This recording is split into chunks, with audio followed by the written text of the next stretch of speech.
and the Lions roll in feeling like this is their time. I kind of think of it as the 83 or the 84 Bears. You know, they were 1 year before their time, and 85 was their time. And 84 was the Niners' time. And I kind of look at it the same way here. I think the Lions are on the come, and I think they could be the dominant team in the NFL maybe in a year. But I think this is going to be the 49ers' day in the sunshine at Levi's on Sunday at 3:30. How do you see the matchup? Why don't we just jump right into it? Dan Campbell came aboard in 2021. He's led this turnaround with Detroit. They hosted a playoff game for the first time in 30 years. They won one for the first time in 32 years. And now they're coming to Levi's to try to pull the upset over the 49ers. How do you see the matchup? I think it's a terrific matchup, and I agree with you. I think this Detroit Lions team is on the come up, and frankly, I think that they've arrived. And I think you have to look at this Lions team for the body of work that they put on tape over the last year and a half.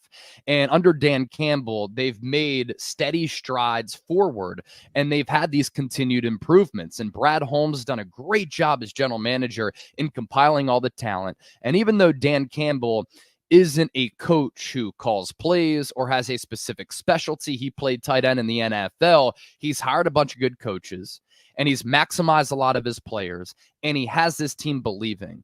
And over the last year and a half, they've played really good football. And with the way that they ended the 2022 season with Jared Goff playing well, they have an excellent offensive coordinator in Ben Johnson. They have a contingent of weapons on that side of the ball.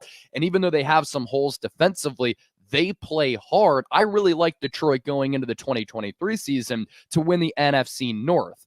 I thought that after the Vikings won 11 games and went 11-0 in one-score games, that they were going to fall off a little bit. The injury to Kirk Cousins didn't help matters at all. I thought that this was going to be somewhat of a rebuilding and retooling year for Green Bay, and it was. I didn't think the Chicago Bears were going to be any good, and they really weren't up until they made some improvements late in the year. So I thought this was the division for the Lions to capture, and they won their first division championship since 1991, and now they're in their first NFC Championship game since 1991. And when you look at this squad, they have a great play caller in Ben Johnson who's very creative, innovative, and he puts his players in a position to succeed. And there's a reason why he's the most sought after head coaching candidate this offseason. And I think he's going to link up with Adam Peters. They're going to draft the quarterback, and he's going to make the NFC East very, very interesting. And I think he's going to be very successful. Then you look at the personnel. Because Ben Johnson is such a great offensive mind, Jared Goff has elevated his play. He's recaptured his confidence because it was down after he got traded from the Rams to the Lions. They have an excellent offensive line. Penei Sewell is a freak at right tackle. Frank Ragnow, all-pro center. They have two really good running backs in Jahmyr Gibbs as well as David Montgomery.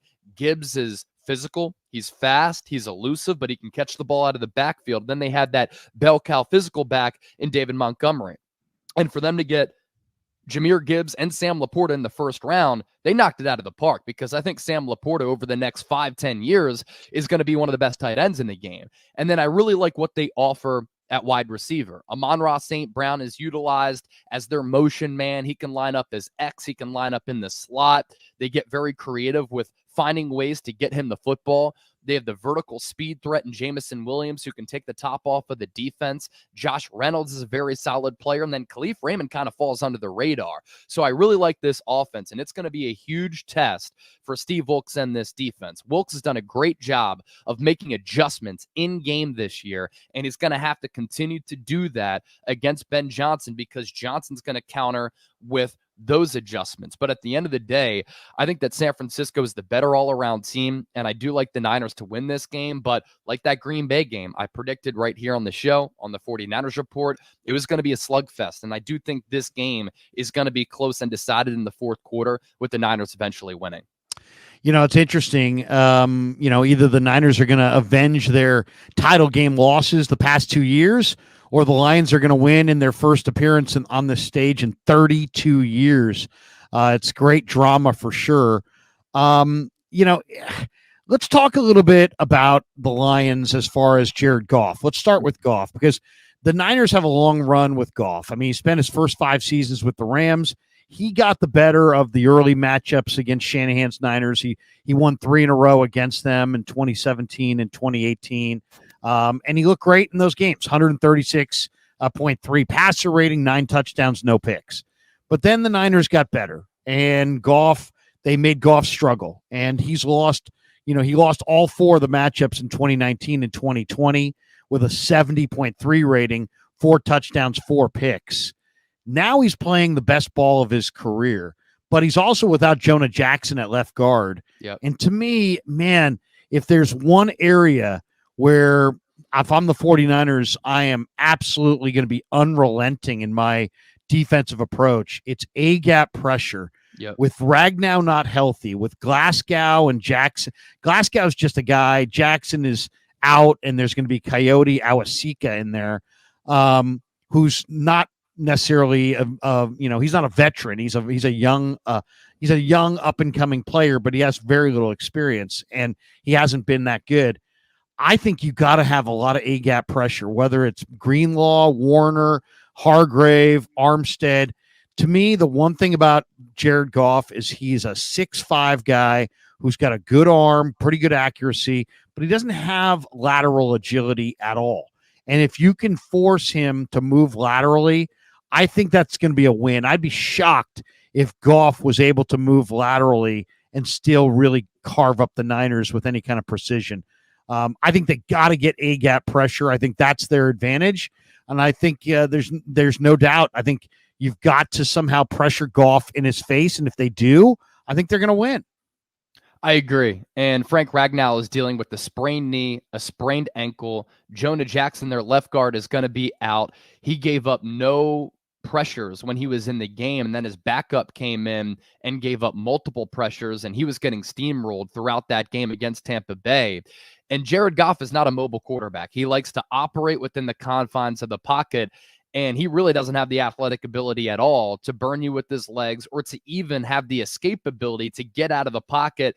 And I don't really like him when he's throwing on the run. He has a solid arm, but not a bazooka for an arm where he can really throw off platform. And because of that, I think it's really important for San Francisco to run a lot of twists, gains, stunts up front.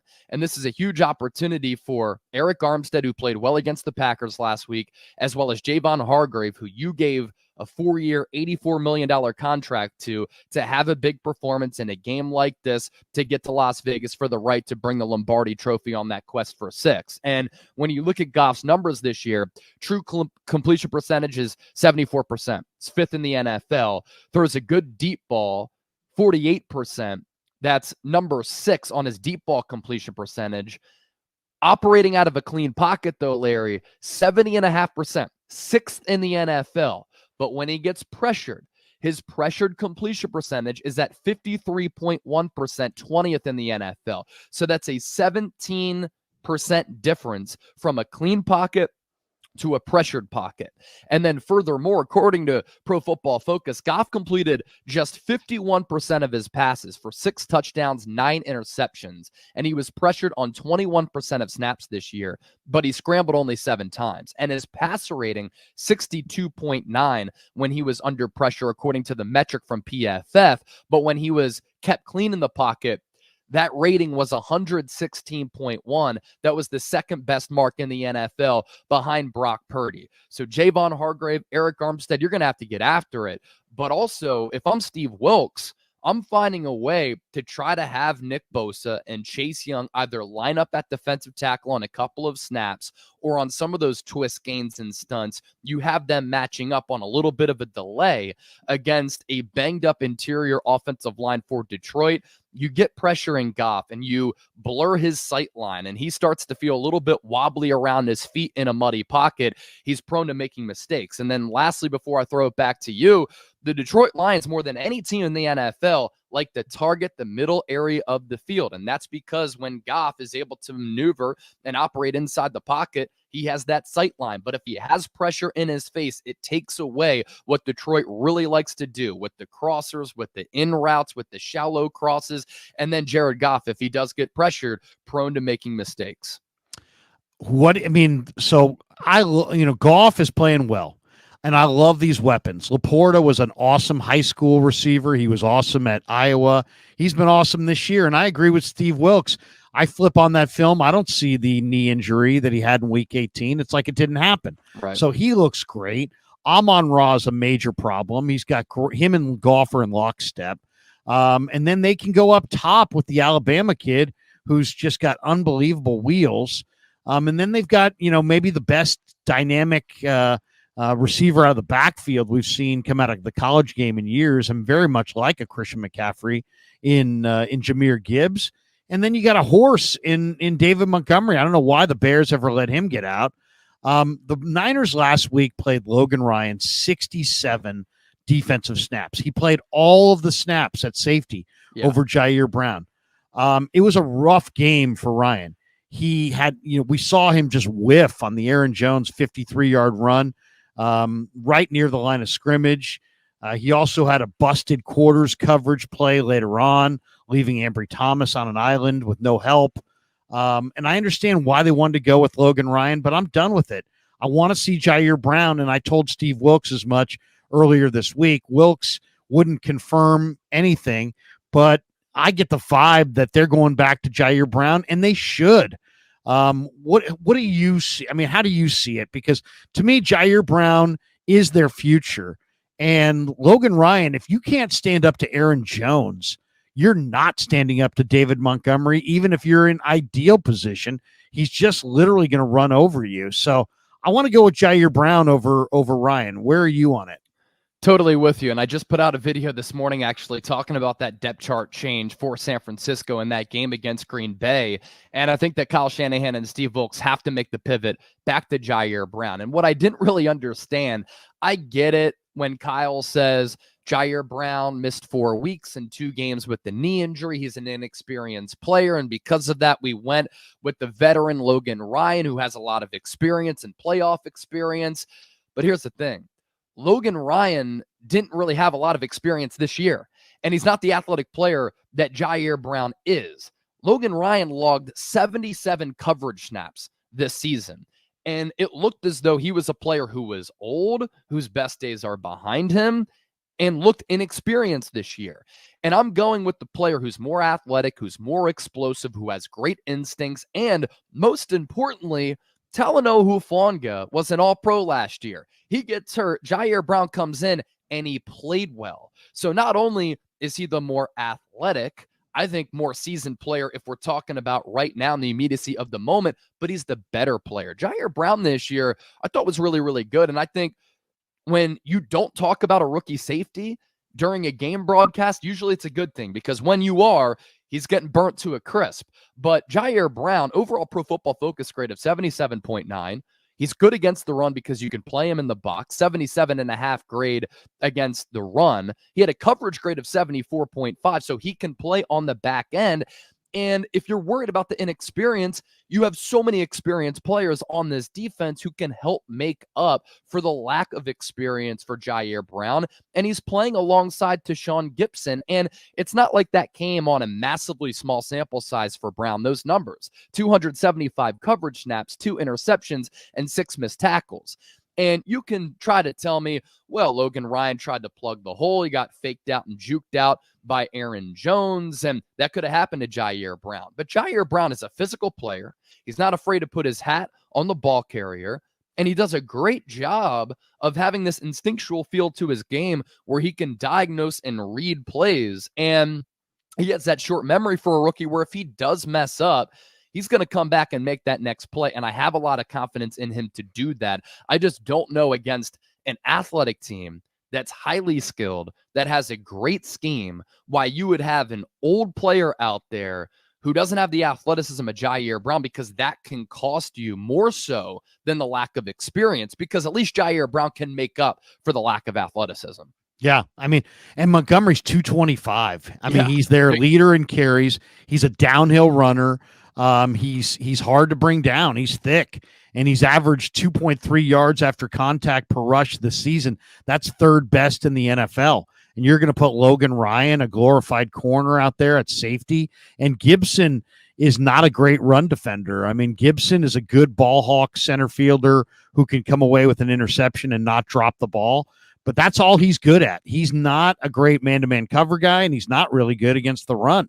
So, I mean, you got Gibbs, you got Montgomery. I mean, it's, and Gibbs averaged 5.2 a carry this year, 2.5 after contact. That was second best in the NFL. So both these guys, and you don't have Cleveland Farrell, who was, a very good run defender. He was only a rotational piece, but he was one of the Niners' better run defenders. I think you got to go with Jair Brown. All right, let's jump to the Niners on the offensive side. What do you think here? I mean, the one thing, you look at Detroit and their pass defense is really a sieve. They're giving up a lot of yards on the outside. And their corners, I don't think, can stand up to the Niner receivers. But at the same time, the Lions are going to try to speed up Purdy. They love to blitz their defensive backs. Ifiatu Melanfonwu, say that 5 times fast. Yeah. He's the league's first safety to have 1.5 sacks in a postseason game in 9 years. With what he did last week against Tampa, he set a franchise record for sacks by a defensive back with 4. Brian Branch is enormously strong. The rookie slot defender had 8 tackles for a loss. And that was the team mark this year. Both those guys can shoot into the backfield and create negative plays.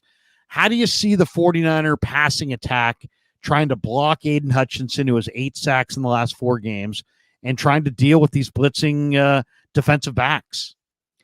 Yeah, that's a huge concern for me. Colton McKivitz going up against Aiden Hutchinson, who had more than 100 pressures this year. I think you take care of that by having a tight end on that side, and you're just chipping Aiden Hutchinson throughout the day. But you also have to be aware of Detroit's aggressiveness on the defensive side of the football. They do a lot of the same things as the Baltimore Ravens: delayed corner blitzes, delayed safety blitzes, and sometimes post-snap, it's really difficult to identify that. But the good news is for San Francisco is that if they blitz from the corner slot, if they blitz from the safety position, it opens up some opportunities downfield. So pass blocking for Christian McCaffrey is going to be important. If he's out of the game, Elijah Mitchell's going to have to pass block. The tight ends are going to have to pass block. The offensive line is going to have to shore up their protection there. The communication pre-snap from Brock Purdy and diagnosing where those blitzes might come from, I think is going to be paramount. And if the 49ers can stand up to that Detroit Lions aggressive defensive style in which they like to blitz, I actually think that Brock Purdy can get back on track and help lift the Niners to the Super Bowl. This is a Detroit defense that all year has been very good in defending the run. Yards per rush, 5th in the NFL at 3.8. Rushes per game, 23rd, or 23 rushes per game. That's 3rd in the NFL. Rushing yards per game, number 2 in the NFL. And since week 10, their rush defense EPA 3rd, rush defense success rate 5th. So those are the rushing numbers for Detroit. But this is why I think that Brock Purdy could have a lot of success through the air. And what a story that would be for all the detractors and Brock Purdy haters out there if he's able to deal them a devastating blow and carve up this Lions secondary that's been carved up a lot of times this year. Since week 10, pass defense EPA for Detroit is 29th. Pass defense success rate is 30th. The only 2 teams worse, Washington Commanders and the Arizona Cardinals. And Brock Purdy performed very, very well against both of those defenses. Yards per pass all year for Detroit, 7.3. That's 30th in the NFL. Passing yards per game, 256. Detroit, with Aaron Glenn as their defensive coordinator, also runs man coverage, the 5th highest rate at the NFL this year. And Akash did a great job of breaking this down on X. Brock Purdy against man coverage this year, number 1 in yards per attempt, EPA per play, passer rating under pressure, and number 2 in EPA per play under pressure. So if you are able to block up front, and it's going to be a tall test because this Lions defensive line is very good, led by Aiden Hutchinson, and Aaron Glenn does a good job with those delayed corner safety blitzes, then you could take advantage of that back end, which has struggled all year. And you have the weapons to really take advantage of those deficiencies on the Lions side of the defensive football with Brandon Ayuk, hopefully Deebo Samuel, George Kittle, Christian McCaffrey. Jawan Jennings could also be in store for another big game as well. Purdy has an opportunity to really have a special performance at Levi Stadium on Sunday. Yeah, I agree. It's a lot of this is in Purdy's hands. I mean, Green Bay last week, Joe Barry, who's now been fired as the defensive coordinator, but he mixed up a lot of zone coverages. But the one play that they went with the man coverage, sure enough, Purdy found Kittle on the touchdown, and beat that man-to-man coverage. So, if the Lions play man-to-man coverage, it's going to be an explosive game, and Purdy's going to be right in the middle of it. Now, the Niners have home field advantage as the number one seed in the NFC. They were 5-2 at home this year. If you take away the Ram game, which is week 18, they really didn't show for. And then you got the Lions, who went 6-3 on the road in the regular season. They lost to the Cowboys, the Bears, and the Ravens outside of Detroit. Home teams have won in these playoffs. Every home team except for the Chiefs in Buffalo and the Packers in Dallas has won here in the playoffs. The Niners also have a major experience advantage on the Lions. How much do you? What's the bigger advantage in your mind? People asked Fred Warner this week about this, Chase, and they said, they're asking him about, hey, you guys have experience and they don't. And he said, you know what? I don't really think of that as a big advantage. What I think our big advantage is that we're at Levi's in front of the faithful. Yeah, and I do think that, Fred Warner may be playing a little bit coy there. I do think that what Christian McCaffrey said yesterday can certainly be taken as an important point. And he said, look, it's very rare that you have a football team that's this talented. So inside this building, we understand what the sense of urgency is. And while Fred Warner said what you just said, all year he's kind of pointed to the fact, look, we have a really special team. We understand that we got to take advantage of this opportunity, and it's a great opportunity here. You got the number one seed, home field advantage going through Levi's. It's going to be better weather on Sunday as compared to last Saturday. You have the home faithful behind you. And look, I know that Packers game was certainly a test, but you got the number 7 seeded Green Bay Packers. And if I would have told you that at the start of this playoff run, you had the Detroit Lions in your way of a Super Bowl appearance for the second time since 2019, a lot of people would have taken that. And as part of this game being at Levi's Stadium, it's important to bring this up, that Jared Goff is 0-5 in his last 5 games against San Francisco. And he is a completely different quarterback indoors as compared to outdoors. Yes, he's a NorCal guy. He went to Cal, played his college ball there, so he's familiar with the climate and the weather. But for whatever reason, whether it's communication, whether it's his lack of insane arm strength, whether it's nerves, he is not the same quarterback outdoors as compared to indoors. And the splits are pretty fascinating. Indoors this year, 11 games, he's completed 69% of his passes. Outdoors in 6 games, so half the sample size, the completion percentage goes down to 64.5%.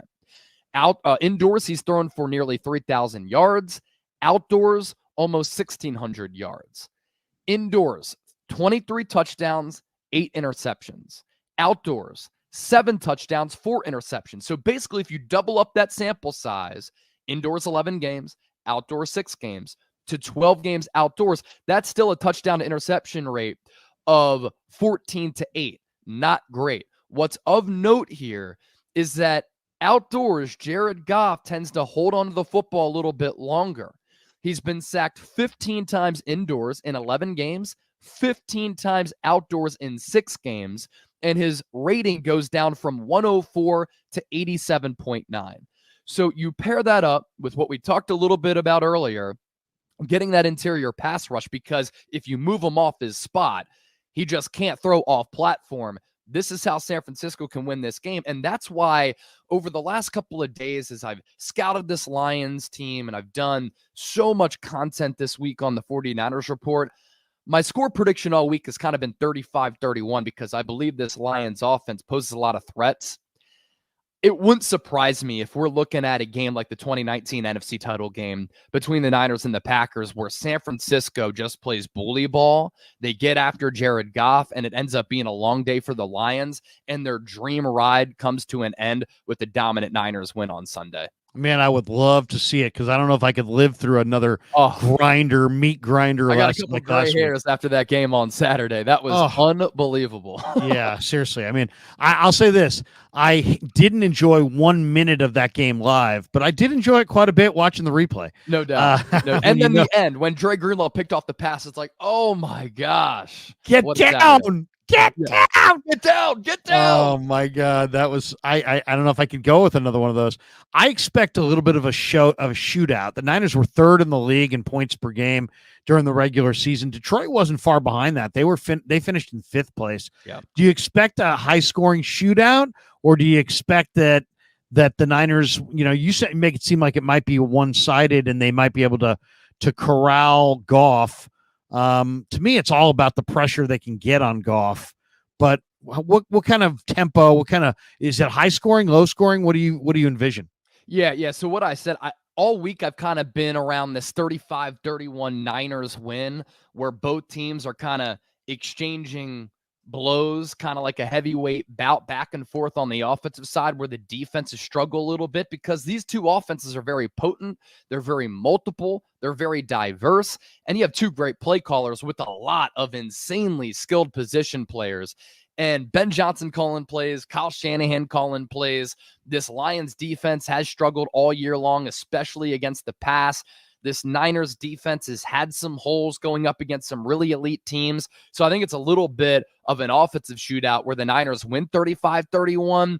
But I wouldn't be surprised if they do pull away in the fourth quarter where the scoreboard looks a little bit more like a lopsided victory as compared to how the game actually played out. But in order for the Niners to win big, they're going to have to get after Jared Goff. And like they did against Green Bay, and like we talked about here on the show, they're going to have to be in plus territory in the turnover differential department.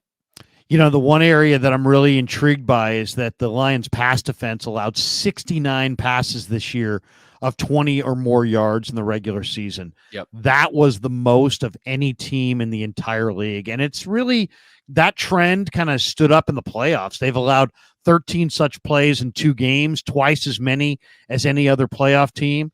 The Niner offense, on the other hand, had the most such pass plays. They connected on 75 pass plays of 20 yards or more in the regular season. And then there's the yak. Detroit's defense allowed the 9th most yak yards this year. What do you think? I mean, is it going to be, Kindle Vildor just getting roasted by the Niners passing game and Cameron Sutton just getting ripped? Or do you think somehow, I mean, the one thing about this secondary that's really interesting, Vildor and Sutton can be picked on for sure. Yep. But then Melifonwu has been utilized as a blitzer quite a bit, the strong safety. And then you've got Branch, who's an awesome nickelback. And you got Kirby Joseph, who's just a headhunter. And C.J. Gardner-Johnson, who's got this like vendetta against Deebo. And he's going to be hunting Deebo big time in this game. How do you think overall Detroit's defensive backfield is going to play? It could determine the outcome. I like the edge for San Francisco here. And while the Lions have had success in being aggressive, sometimes they can get overly aggressive. And I think that Kyle Shanahan has an opportunity here to kind of call a couple of plays, and this is what he does brilliantly, to then set up an explosive play given what he saw Detroit do and take advantage of that over-aggressiveness. And that yards after the catch ability for San Francisco is such a huge component of what the Niners do offensively because Kyle Shanahan does such a great job with his play designs and scheming up opportunities for his weapons to get the ball in space. And that's why Brock Purdy's been such a perfect fit for this offense because he can throw with anticipation, he can read and dissect the defense, but he's so accurate getting the ball in stride to his playmakers, allowing them to pick up yards after the catch. And if Detroit, who they are physical, they do have some headhunters, but if they over pursue a little bit, that opens up that window for Brock Purdy to hit one of his weapons to pick up a big play and a big chunk after the catch. And that's why it's so important for Deebo to play in this game. He's such an X factor for this Niners team. And with him throughout his career, the Niners are 53-23. They have a winning percentage of nearly 70%. They average nearly 27 points per game, 138.5 rushing yards per contest, and turnover differential is +8. Without Deebo, they're 8-9. Winning percentage is 47%.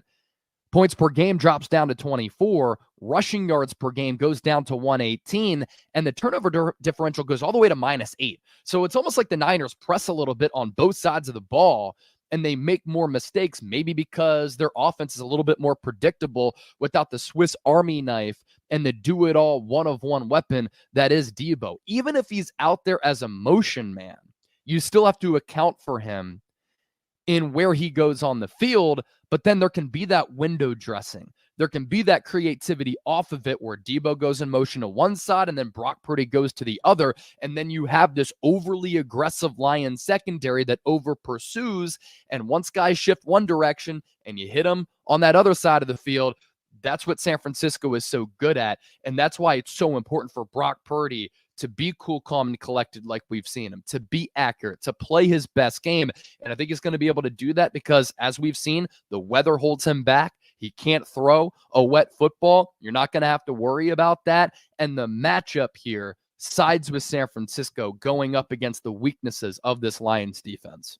What's your biggest concern with the Lions? If you know, because they provide, to me, they've got 8 great players, 5 on offense, 3 on defense, Branch, CJ Gardner-Johnson, and Hutchinson on the defensive side. And then Amon-Ra, Laporta, Ragnow, Gibbs, and Penei Sewell on offense. They've got some of the NFL's greatest individual talents. Yep. But just looking at this thing without me leading you in any direction, what's your biggest concern? My biggest concern is Detroit being able to establish the ground game, which the Niners have struggled against and struggled to tackle all season long. That's been a little bit of a huge weakness for San Francisco all season long. So if Detroit can establish the run, and they have Jahmyr Gibbs finding success on the ground, and then they give it to David Montgomery, who gives him that physical element, and then Jahmyr Gibbs, out of that, is able to sneak out of the backfield, catch a couple of screen passes, and then off of the run, they're able to establish play action, and you can't get pressure on Jared Goff, then they can pick you apart all day because of the great play caller, because of the weapons. But when they become multiple, and when you don't know if they're going to run it on any given play or throw it on any given play, they have those plethora of weapons that just opens up the entire field. And Jared Goff is a very rhythmic type of quarterback. When he finds a rhythm, he really starts to feel it.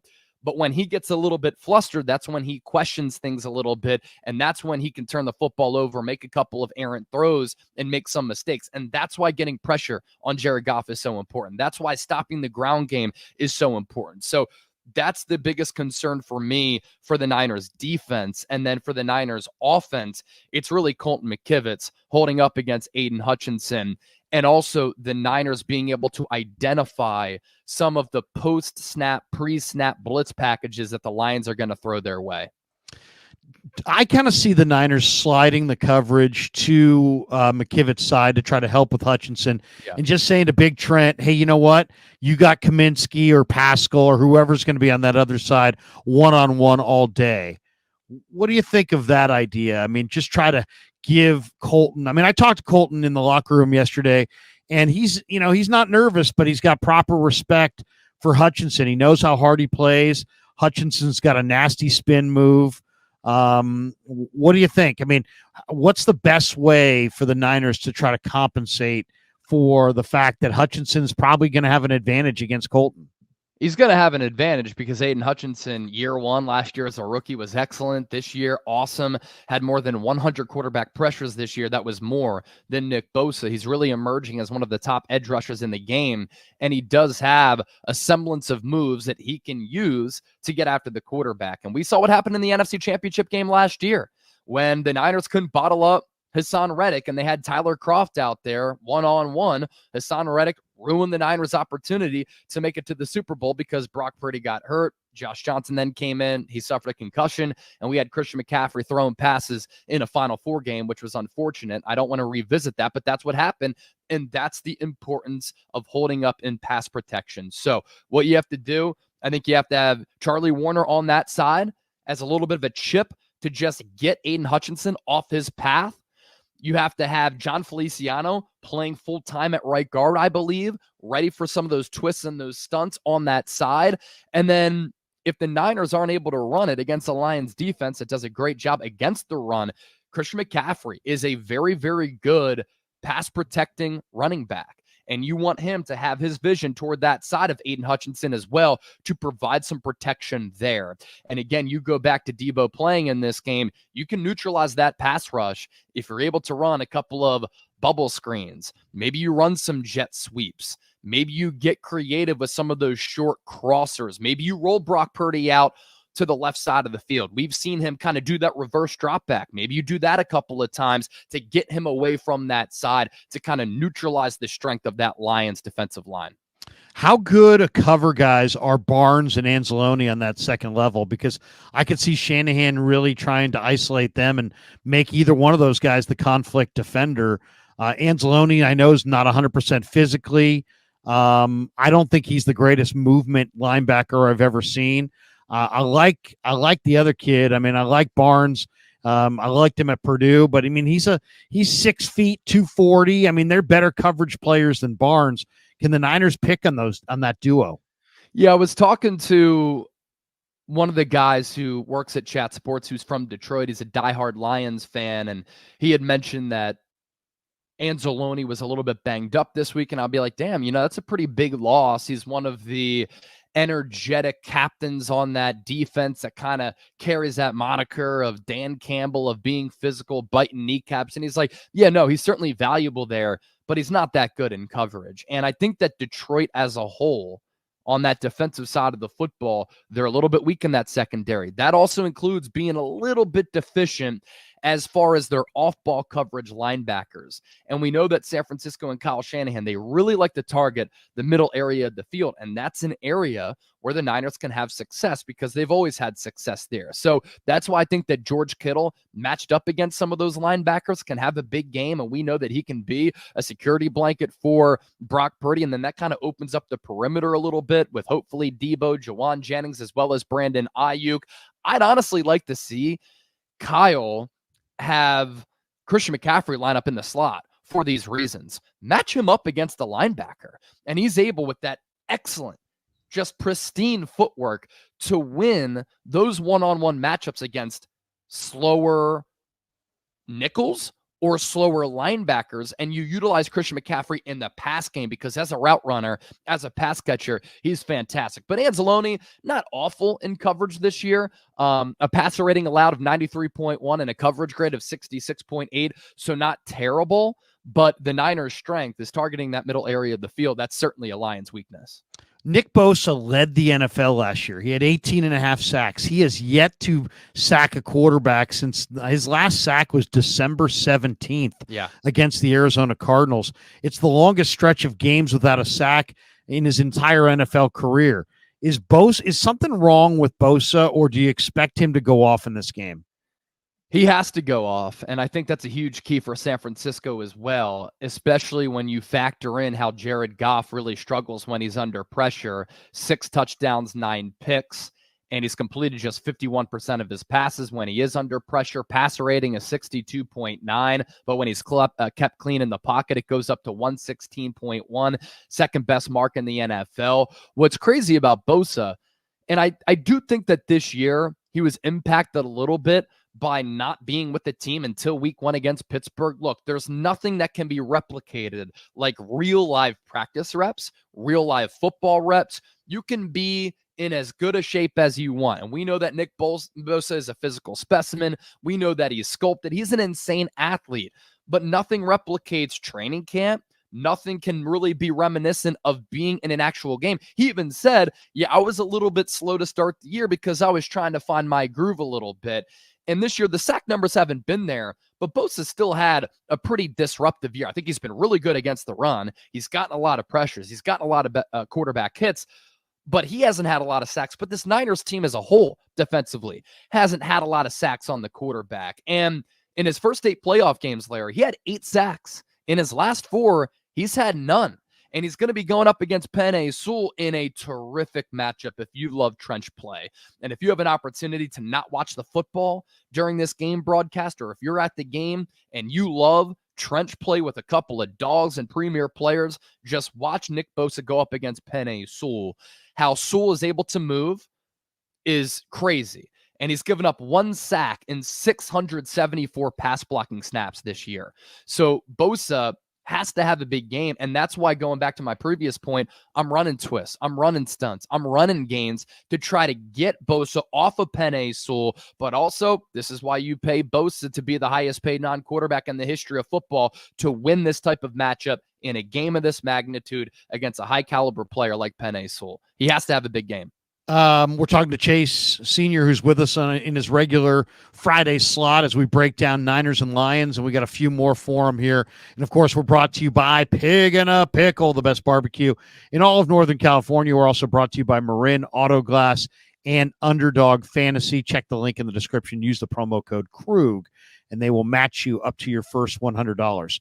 All right, let's talk a little bit about first down, because I think this is going to be interesting, a real interesting part of the game. The 49ers, it seemed like against Green Bay, just struggled to get things rolling on first down. And McCaffrey, CMC averages 5.6 yards per attempt on first down, tied with Gibbs for third best average in the entire league. But then you look across at Detroit's defense, and they allowed a league-low 3.37 rushing yards per attempt on first down. And Shanahan called a run on 276 first downs, fourth most in the league, compared to 204 passes, 20th most. So you got to stay ahead of the chains. You got to get something done on first down. If you're Shanahan, do you run McCaffrey on first down against the number one rushing defense on first down in the league, or does he get creative on first down? What do you think the plan's going to be? This is where I think the loss of Deebo early in the first quarter really hurt and altered San Francisco's game plan. We talked all last week on my show, on your show, about how bad Green Bay had been all year in stopping the run. And I thought it was a great opportunity for Kyle Shanahan to run Christian McCaffrey a lot, but to utilize Deebo Samuel as a running back as well, and maybe mix in a couple of those split back sets where you have Deebo and McCaffrey in the backfield, and that level of deception, that level of unpredictability and creativity for San Francisco, I think could have caused Green Bay a lot of issues. And then Deebo goes out, and Kyle Shanahan has to kind of change the game plan up a little bit, in my estimation. And when he panics, when he starts to press, he's not the same ordinary elite play caller that we usually see. I thought it was stunning how Brock Purdy dropped back and threw it 39 times in that game in a rainstorm at Levi's, and Kyle Shanahan nearly had just an epic choke job in that game. Luckily, San Francisco got it together. I do give Shanahan credit, because even though the run wasn't working out, he kept with it. And then Christian McCaffrey was able to reel off a couple of big runs, and then off play action, they were able to have some success through the air.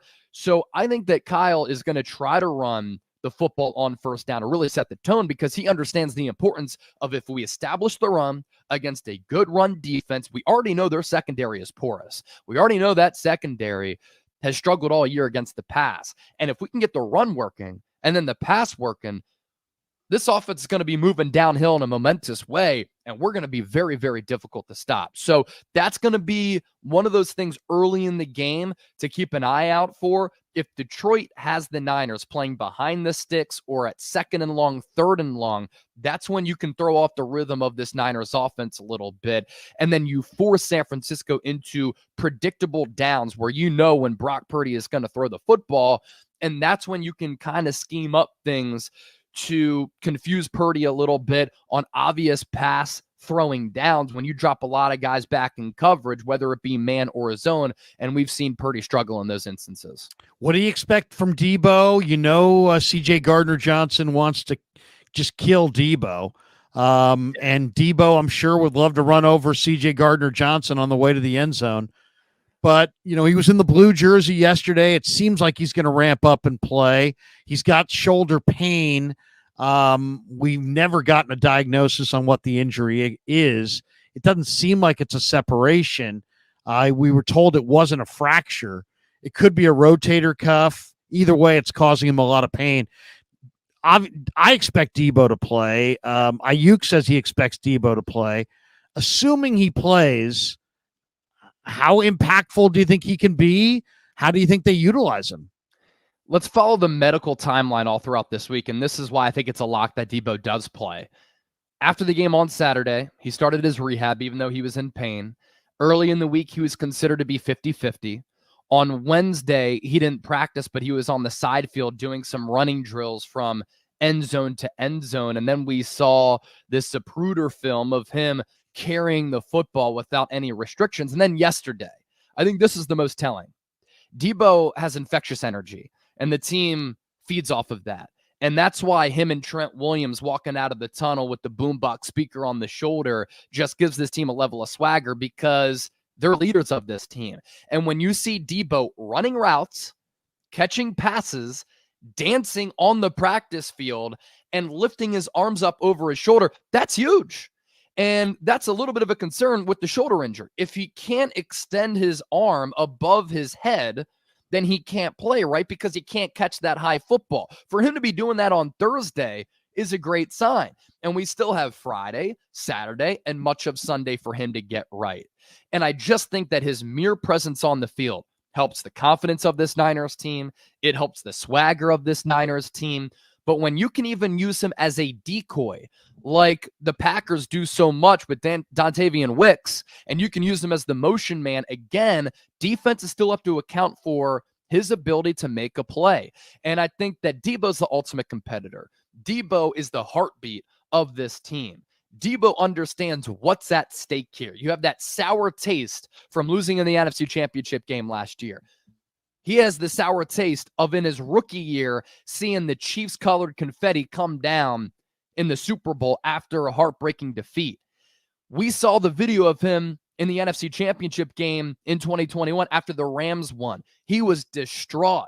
I don't think there's any way, with the importance of this game, the magnitude of it, his role, his importance, what's at stake, him getting the bag and wanting to prove himself after a bad year last year, that he doesn't play in this game.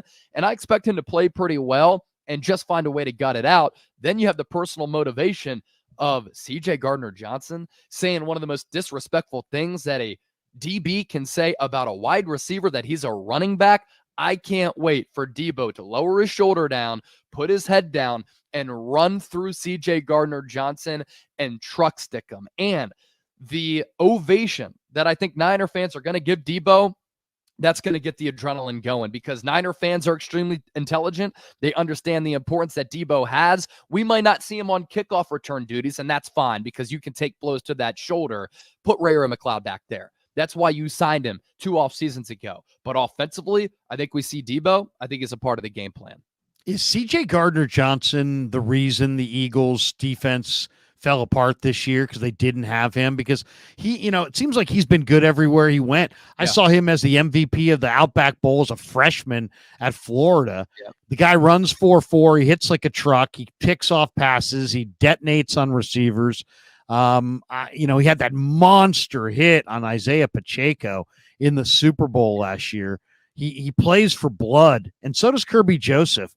How special do you think CJ Gardner-Johnson is? How much did the Eagles miss him this year?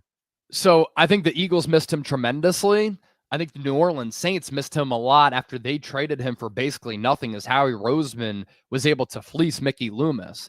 And what's impressive about CJ Gardner-Johnson is that he's not built like a traditional safety, but he does hit hard. He's very physical. He has absolutely no fear. What was impressive to me last year is that he gets traded to Philadelphia right before the start of the season.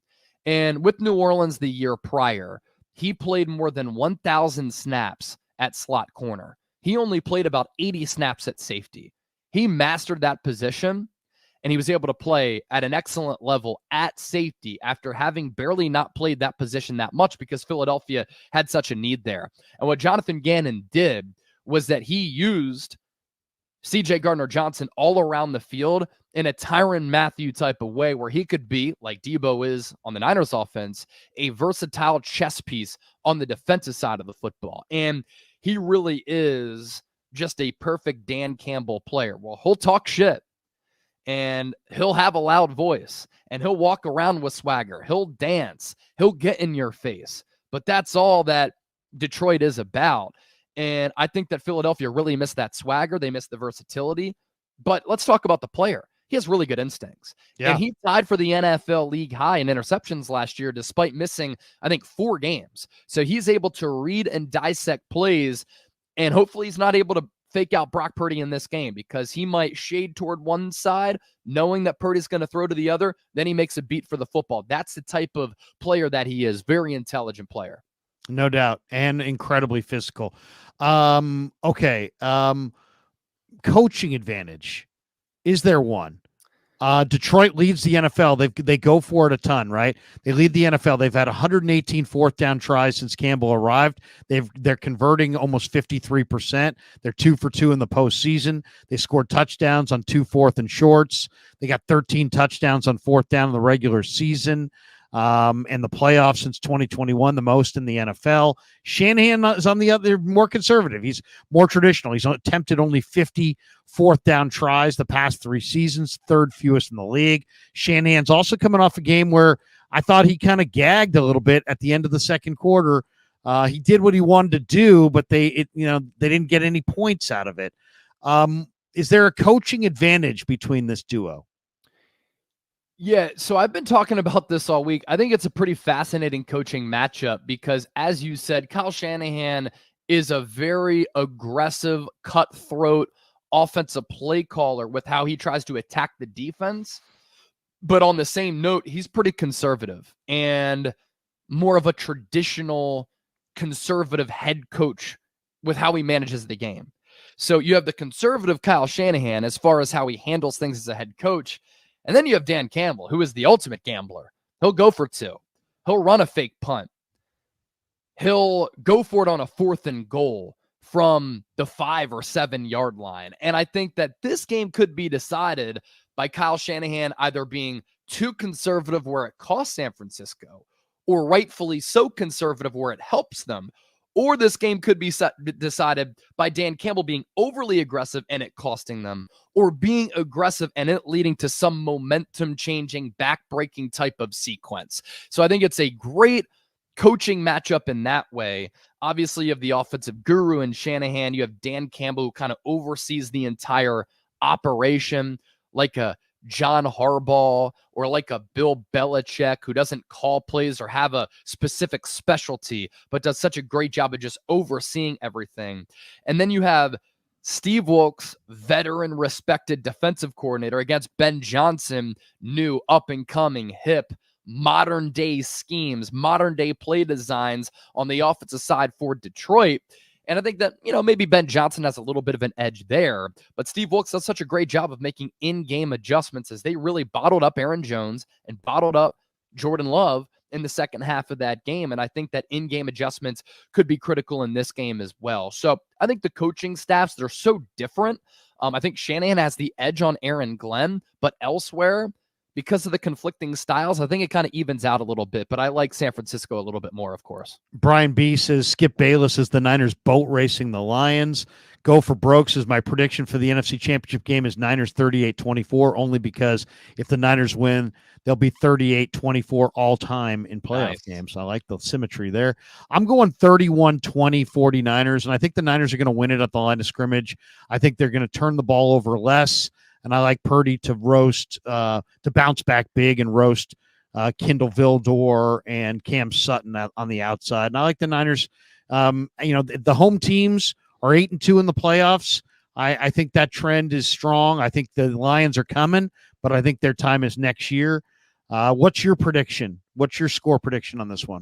Yeah, I said at the start of the playoffs, I thought that San Francisco and Baltimore were on a collision course to have a rematch from Christmas night and a rematch from 2012. I think they're going to be the 2 teams that make it back to the Super Bowl. I just think Baltimore is so physical, and they're going to be able to stop that Chiefs offensive attack, which is really, really limited. And they're going to be able to slightly have the edge over a very good Chiefs defense. So I like Baltimore in the AFC.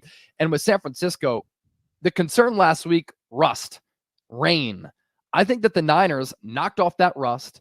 they're back feeling very confident. From all the clips that I saw and the interviews that I've seen, they seem to be a lot looser. And I think there's something to be said for flushing that rusty, disjointed game and just getting by that with the victory. It's going to be great weather. They understand they're at home. They match up well against Detroit. Jared Goff is not good outdoors, so that's a clear advantage in this game.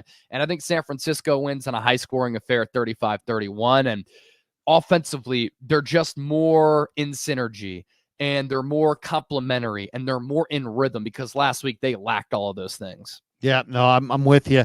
I do like Kansas City, and the matchup I like in that one, Chase, is I like L'Jarius Sneed to shut down, the number one receiver for the Ravens, Zay Flowers. And I think Sneed's got an advantage there. I'll always take Chris Jones and Karlaftis on that defensive front, and I'll take Mahomes with the money on the table and Reed over Harbaugh and Lamar. I think, Baltimore got a young team that wasn't ready for the spotlight last week, and they still were tied at halftime. And Baltimore, I think, is not going to be able to score big points and pull away. They're a bully team. So I like Mahomes and the Chiefs, whether they lead or trail at halftime, to come back and win this game in Baltimore. I like Kansas City mostly because I think L'Jarius Sneed, who did an amazing job shutting down Stephon Diggs twice, is going to be able to shut down Flowers. And then I don't like those other receivers for the Ravens. And I know Andrews is back healthy, but we'll see. He hasn't played in forever. He won't be in rhythm. They'll probably waste 3 or 4 passes trying to get him rolling. I like Kansas City. I'm going to take Mahomes on the road, but I can see, I wouldn't be shocked if it was Niners Baltimore. Baltimore sure looks really, really good. I mean, Roquan, Queen, Hamilton, Matabuke. I mean, they got guys in the middle of that defense that are Clowney just had awesome. A career year. Yeah, Geno Stone. I mean, it has a bunch of picks. So Baltimore's damn good, but I don't think if you take away Flowers that Lamar, and you've got Jones and Karlaftis. Well, the other thing with Lamar, he ran for $1 last week. They got Nick Bolton. No team that has Nick Bolton's given up 100 rushing yards to Lamar Jackson. So I'm going to take Bolton and Sneed as major difference makers, and I like Kansas City. What do you got cooking the rest of the weekend between now and game day on Chat Sports? Yeah, I put out kind of the conversation that we had briefly earlier about how San Francisco has to play Jair Brown over Logan Ryan. We have another preview to come this weekend. We'll get some content out of this show to put up on the channel as well. We did a mailbag where we take some questions from our subscribers. So I put out 2 shows every single day this week, and I try to continue to do that up until game day and then the day of the game. And then, of course, we're back for a watch party on Sunday, 2-hour pregame show. And the roller coaster ride that was that game last Saturday was certainly an emotional toll. Hopefully it's not that difficult, but hopefully it's celebratory with the Niners victory. How many people watched you guys last weekend? Because we had thousands of people. I think we had almost 3,000 people in our post game. Wow. And I almost texted you because I'm like, dude, Chase must have had just a ton of people during the game because you guys were on for the watch party throughout. How big of a number did you guys post? We had throughout the night, including the pregame show, we had a total of 330,000. Wow. And then when the game was crazy at the end, I think we peaked at like 15,000 people watching at one time. It was insane. And some people in the chat were there, like Val Brooks, words of wisdom, go for broke. So glad that you guys are over here supporting Krueg as well. Hey, man, always great to rap with you. Go Niners. I'm going to speak it into existence. The Niners will win this game, and we'll meet up in Vegas next week for a drink or two. Let's go. Chase, good stuff, man. You as well. San Francisco. Let's get it.